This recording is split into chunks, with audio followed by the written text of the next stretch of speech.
So this holistic perspective that you speak about is very interesting and inspiring, but when it comes to business, how do we apply it in business, and how can we use it in terms of a system, a monetary system that works for people? Sorry, that was not a very coherent question.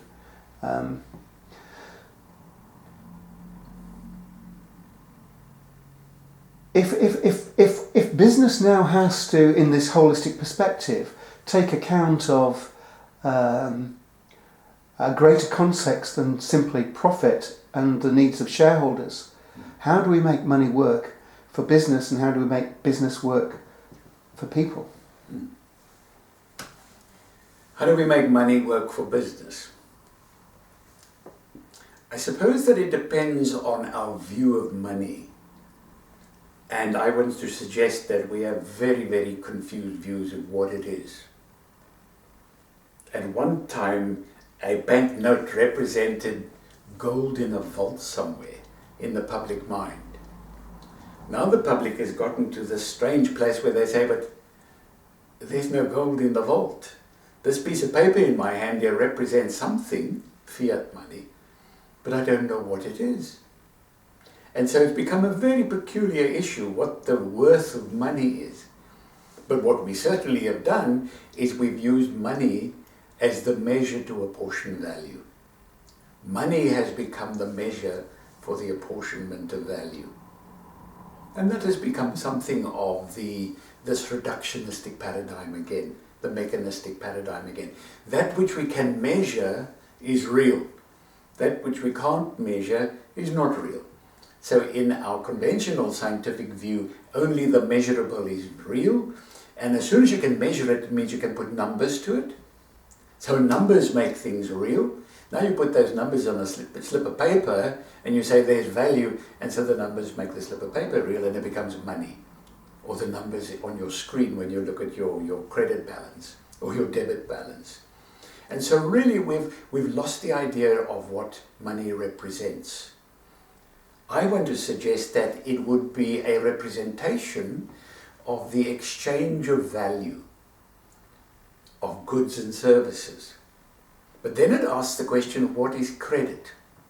When people are then afforded thousands of pounds written from nowhere, numbers introduced into an account on a computer, where does that value come from? Well, I'll tell you where the value is coming from. It's coming from the future.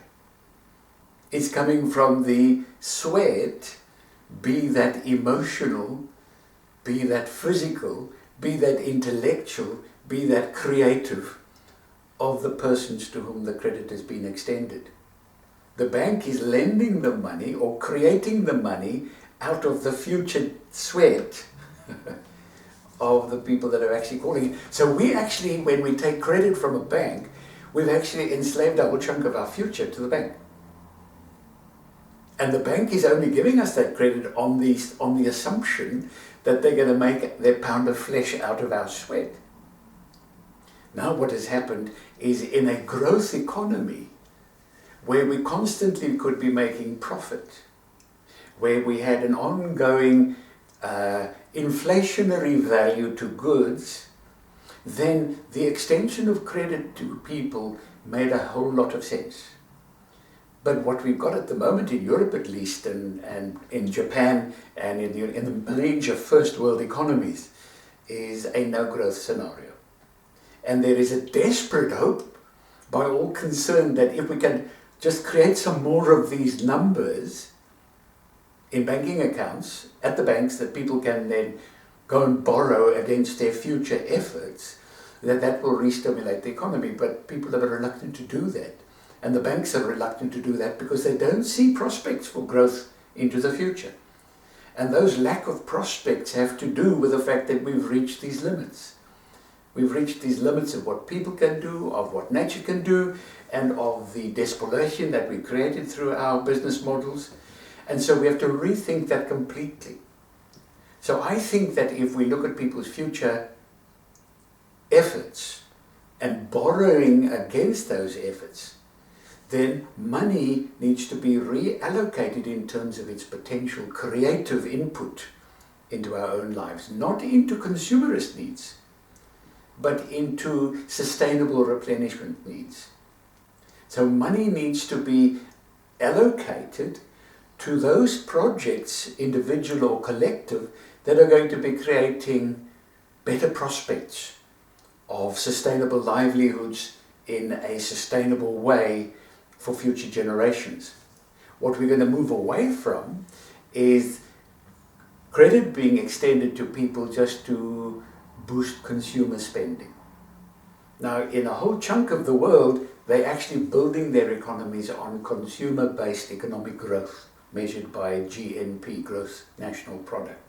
But at least in the first world, I want to suggest that that option is past. So our view of what we need money for needs to change. And what I would then offer to the business community is to say, your product or services, what is the value that that is giving to people in terms of their deeper human flourishing? So we know when we look at human needs that we have survival needs of food and shelter and clothing. We know that we have social needs of places to get together. We know that we have needs for our self-esteem, having the right fashionable stuff, the labels and stuff.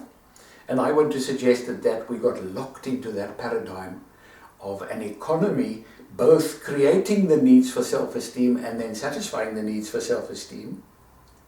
Fashion is the key word, and then providing the wherewithal through credit extension for people to have to buy those in order to throw them away next year. We've gone beyond that. Where we need to go to now is to say what truly enriches people's lives.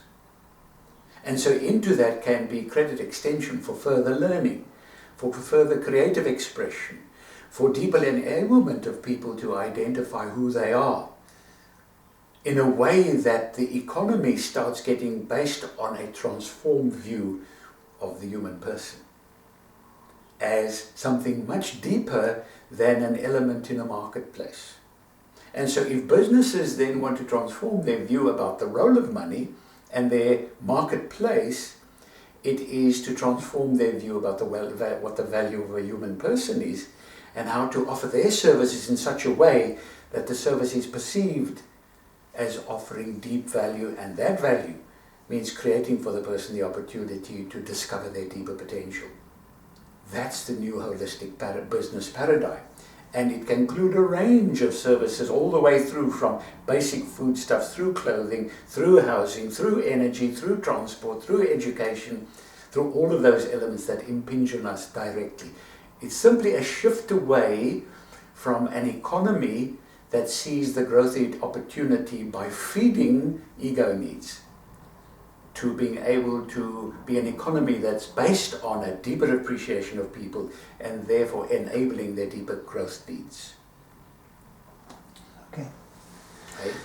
Right, okay.